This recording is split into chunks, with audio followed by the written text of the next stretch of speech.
And on to our next top focus of this evening. These visuals that I will play for you on your screen now are of vehicles stuck, homes flooded, all because of the bund of Bengaluru's Hulimavu Lake right off the Banerghatta road being breached. As you can see on your screens, viewers, water has flooded houses to a couple of feet. Close to 2,000 people have been affected. But unfortunately, this isn't the first time, and these empty promises aren't going to be enough. Let me quickly introduce my panel this evening. I have Anand Gurumurthy, spokesperson of the BJP, joining me. Kumaran P, senior correspondent, Bangalore Mirror. V. Ramprasad, co-founder, Friends of Lake. Vasanthi Hariprakash, Citizen Voice. Thank you so much for joining us this evening. Kumaran, let me come to you first. First, let's try and understand what exactly has happened in Bengaluru, because for our viewers, obviously, we're not able to understand, many of us, when you say a lake bund has breached, does it mean that the lake has overflowed city limits? Take us through what exactly has happened today.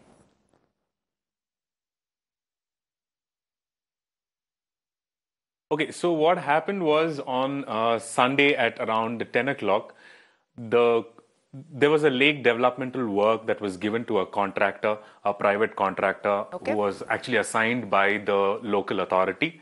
So what he did was, it was on a Sunday and he did not take any permission, but then he entered the lake boundary area and broke the little wall in that lake, thinking that he would let out the water slowly.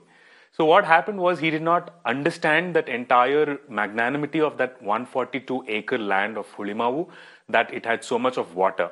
So what happened was, within few minutes of time, the entire water gushed out, broke that wall, and it entered into the stormwater drain. So when it entered into the stormwater drain was very small, and it could not take the capacity of the entire lake water. So what had happened was, it started overflowing, and it went around the entire streets. There were colonies, so it went inside the houses. So that's how the damage happened. So it was not point number one, it was not overflowing of the lake. Point number two was, it was totally an irresponsible work of the contractor, who did not even take permission to even start the work. So it's actually a man-made disaster, what happened in Hulimavu on Sunday. Okay, so Ramprasad, let me understand here, you're the co-founder of Friends of Lake. Has it been, obviously, like Kumaran pointed out, that this has been a complete man-made disaster? But let's remember that this is not the first time that this has actually happened in Bengaluru, not the first time that this has happened in Karnataka. In fact, in this month, it is the third time alone. So don't you think that the BBMP should be a little more careful when it comes to hiring people or contractors with some actual knowledge? Because what we're talking right now is 2,000 people who have been affected, 200 people have lost their homes.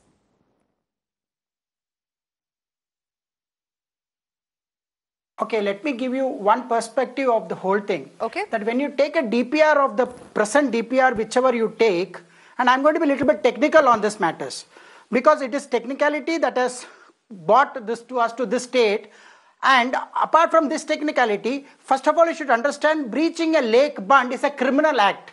As per the KTCD Act also, it's a criminal act. And before even touching any bund, the site engineer and the chief engineer are supposed to be there on the spot. That means, if you mean that the person who is working, contractor, is not under the control of the chief engineer or the site engineer or the commissioner of BBMP, then what are they sitting and doing there? Are they telling that they are not under control? They will just come inside anywhere, wherever they like, and do whatever work in the city?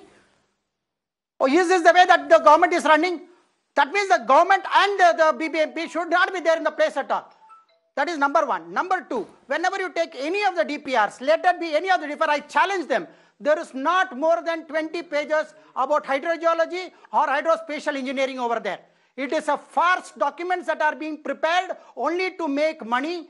And let me give one more thing. All the rake legislation done by BBMP, 99% are beyond D and E category. That means what rejuvenation is sitting and doing over here? Just wasting crores and crores of money in the name of rejuvenation. And within 3 years, all the lakes are back to square one. Let me give you one after example I can give you. Let it be Nalsandra Lake, let it be Doddabedurkola Lake, let it be any lake that they are touching now. Within 2 to 3 years, honeymoon period is over. They are back to square one. Sheelavantakere, Mahadevapura, most of them are back into square one. So this is the condition that we are seeing.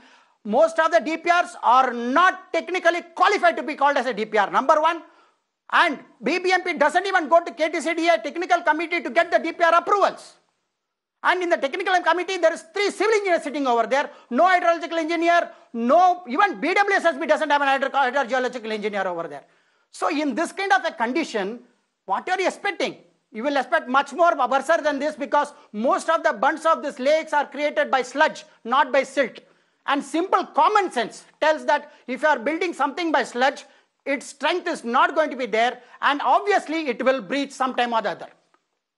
Okay, so Vasanthi Hariprakash, as a citizen of Bengaluru, where do you see this going? Because currently, we hear horror stories about the BBMP's apathy, not just in the monsoon season, but with regards to even otherwise, to the infrastructure in Bengaluru, rather the crumbling one of the city with regards to potholes. And now, of course, really the city of dying lakes, it's what it's notoriously come to be known.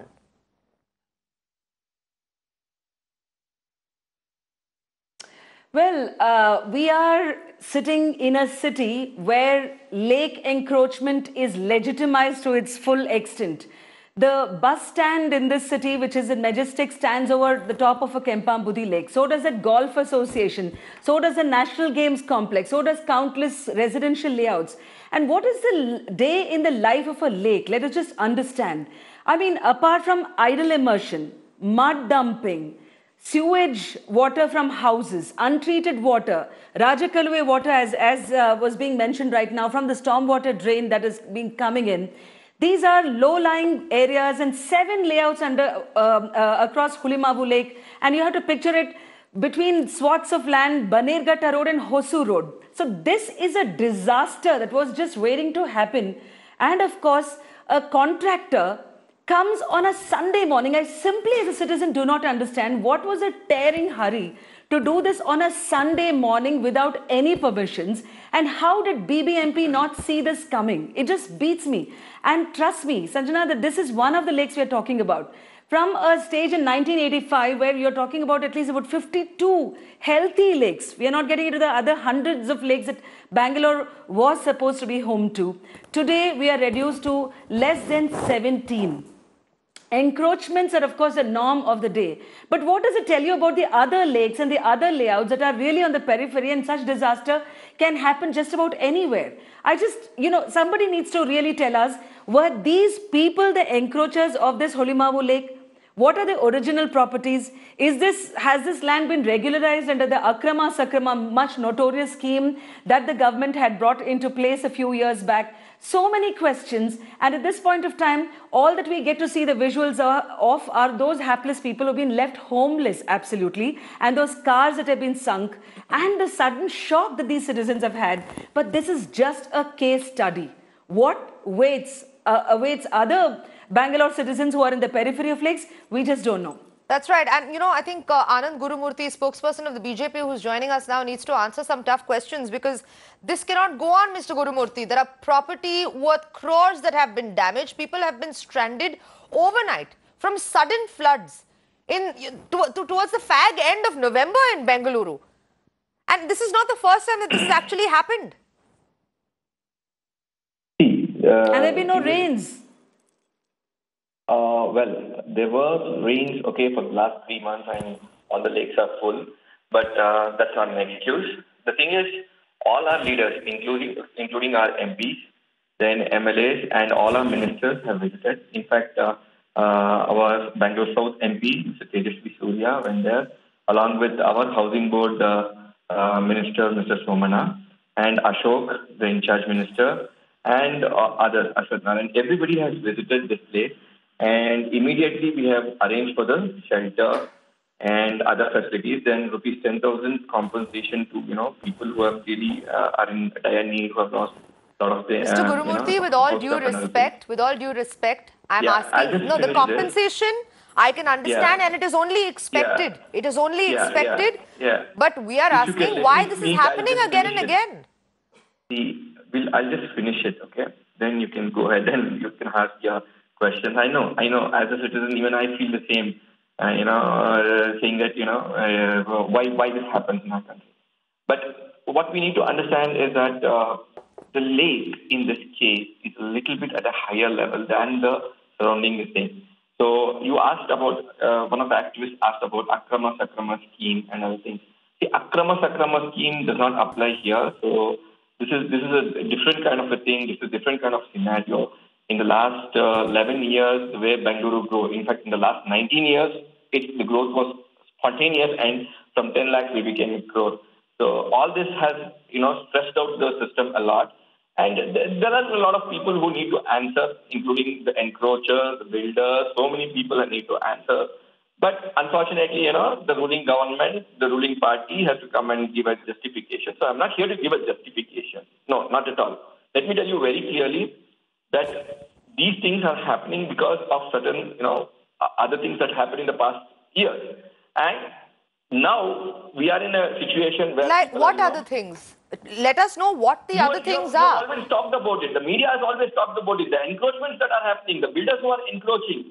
This is the problem in Bengaluru city. It's not just in Bengaluru city. Yes, but the BBMP and now the state government needs to take measures to stop it. The media has been questioning about it. So there have to be measures to actually stop it. This is the third time this month this is happening. Yes. So what measures can the BBMP take? It has already started taking the measures.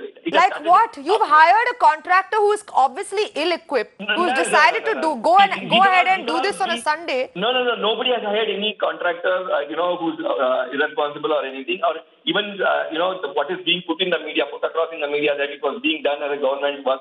All these are speculations that is happening. Okay. Kumaran, let me complete. Okay. You cannot just throw questions at me and not let me answer. Okay, go ahead. No. Please make your point. Please make your point. Yeah. See, our ministers and other people, when they visited that place, and whatever temporary measures they have taken, they have already taken. And above that, they have ordered a clear investigation there, and an IO report, investigation officer report, will be tabled soon. And the CM himself wants the report to be tabled and understand what the issue is. And then the long-term measures will come into play. You cannot expect us, to just throw a justification here or, defend somebody else. No, we are not going to defend any of those builder mafia or anybody. Once the investigation report is tabled, appropriate measures will be taken and government of... No, I'm sorry, Mr. Gurumurthy, that answer is not good enough. Sorry, that answer is not good enough. It's extremely sarkari. It's not good enough. It's not good enough. Kumaran, I see you've been... Okay, Kumaran, you've been shaking your head since Mr. Gurumurthy started speaking. You're definitely not in agreement with him at all on anything. Go ahead. Yeah, Okay, so the point is, it's not about what the rehabilitation work that has been given to the flood, the water, the victims there. The point is, how could a contractor come inside a lake with a JCB and he could dug up that entire wall? So that is one main question. So when I was at the spot on Sunday at around 4:30, when the water was all over the place in Hulimavu, the corporator of the Arikere ward, whom I spoke to, she said, yes, we were aware that the lake developmental work was undertaken, and she was also aware that who was that person who actually came there and with the JCB broke that wall. So the person named was Mr. Karthik, on whom the FIR is also being lodged at the Hulimavu police station. So the corporator, the BJP corporator, knew that who was the person who came and actually did this work. But what she denied was that she was not informed that the work will start on Sunday. That's absolutely right, because that contractor did not come and inform the corporator saying that I'm going to start the work. And also when the work was started, no one was there, no one could even monitor, and no one even saw what are the remedial measures that can be done in case if something goes wrong. So that was a simple case that has happened. And with respect to the entire encroachment issue here, The encroachments have not yet been taken up very seriously when it comes to Hulimavu Lake as per, because when you see just behind the lake where the entire bund is cut, you have the big apartments. I don't want to quote which apartments they are, but they are given permission. So even front of the lake on the main road, there also the permission is given, and there are tall raised. There are buildings that is completely occupied as well now. So let us not go till the encroachment point. I would still stick on to the point that how could someone come inside the lake and actually dug up that entire stretch? Because of that particular thing, that entire lake water gushed into the colonies rampantly. So that was the only point. The only thing is now the BBMP commissioner and the BBMP special commissioner of Bommanhalli zone, Mr. Randeep, also pointed out that they need to start the security measures around the lake, not just in Hulimavu, the entire lakes in Bengaluru, which comes under BBMP as of now. So that is the main thing that we need to focus here. It is not about the encroachment. Of course, it is about the encroachment, but then how did this particular mishap happen? Right. So that is one thing that the government one second. So Vasanthi, do we need to look only at... government can... Okay. Mr. Gurumurthy, before I come to you, I'm running out of time. So really quickly, so Vasanthi, do we actually need to look at obviously the closer issue of Bengaluru's lakes, which is a pressing issue?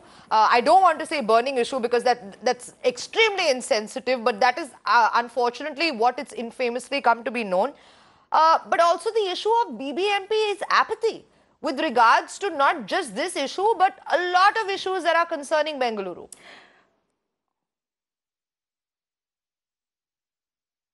Yeah, and the total lack of accountability. If you see this entire thing, we had your correspondent actually mentioning that the BJP corporator herself was not aware of who this person is and how he could have just started. I mean, she knew who it was, but how he could have just started this work randomly on a Sunday. But I think the larger question is also of so many measures that actually have to be taken under this umbrella of rejuvenation, but really remains only on paper. It just remains a very elitist kind of scheme. Now, if you were to really hear Ramprasad, who we heard on your show at the moment, the founder of the Friends of Lakes, there are so many lakes in the city. We do not have a river close by. These are our water sources.